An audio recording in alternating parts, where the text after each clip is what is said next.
Given its popularity, it probably won't be a surprise to hear that I've been playing Sekiro non-stop since it released recently, and it's been a blast. One thing I find very interesting about it is how it manages to get you into the mindset of Wolf, as it encourages you to fight so aggressively but also skillfully. There is little room for sloppiness or cheesing tough enemies in Sekiro. So let's look at Sekiro's combat system. It's similar to From Software's previous games in that generally you fight a small number of enemies at a time who can kill you in only a couple of hits. The player's low health and the enemy's high damage output means that you have to fight carefully. One wrong move can put you a lot closer to death. Therefore, you need to think about what you're going to do. It's not enough to mash the attack button and hope for the best. When it comes to tougher enemies, you need to know their movesets like the back of your hand if you're going to beat them. And although you can heal whenever you like, you have a limited number of heals before resting, and even then you're likely to get hit while you're drinking from your healing water in a boss fight. Now I did say there that the combat is similar to From's other games, but it's not exactly the same. For the most part in Sekiro, you're not trying to lower an enemy's health to kill them. In this game, the enemies and the player have both a health bar and a posture bar. Obviously, you die if the health bar is depleted, but the best way to win a fight is to deplete an enemy's posture bar so that you can perform a finishing blow.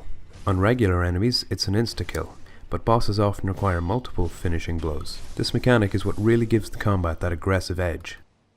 Unlike health, posture regenerates during battle and it comes back pretty quickly. This discourages players from just hitting once or twice, running away and coming back for another hit over and over again. Don't get me wrong, you can win that way as your hits will whittle down the enemy's health bar, but it takes a hell of a long time. And the longer you're fighting, the more chance you have to be killed.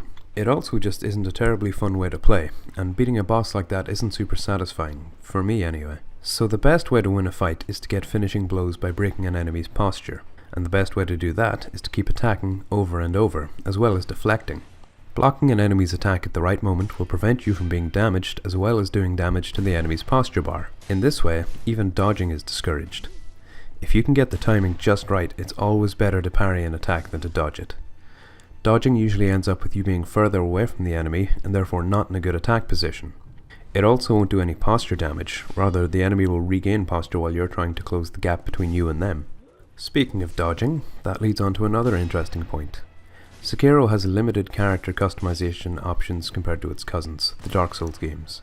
In the Souls games, you can change your armor to give you a better chance in a boss fight. Heavier armor means less damage but less invincibility frames, or iframes, when dodging. Light armor increases iframes and makes dodging much easier. In Sekiro, you always have the same amount of iframes when dodging, and there is no armor to equip at all. You also can't grind to increase your character's stats.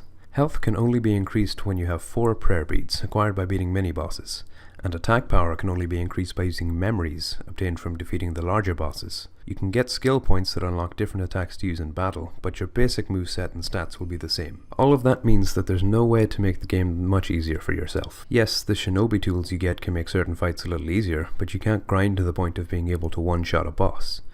You can't really grind at all, actually. You have to hone your skills if you want to make any progress. And that's how Sekiro makes sure its players play skillfully and aggressively.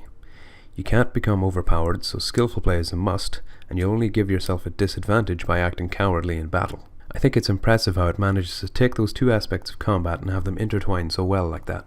Thanks for making it to the end of my video. As always, I hope you enjoyed it, and I'd like to know what you think. Let me hear your thoughts in the comments below, about my video or about Sekiro.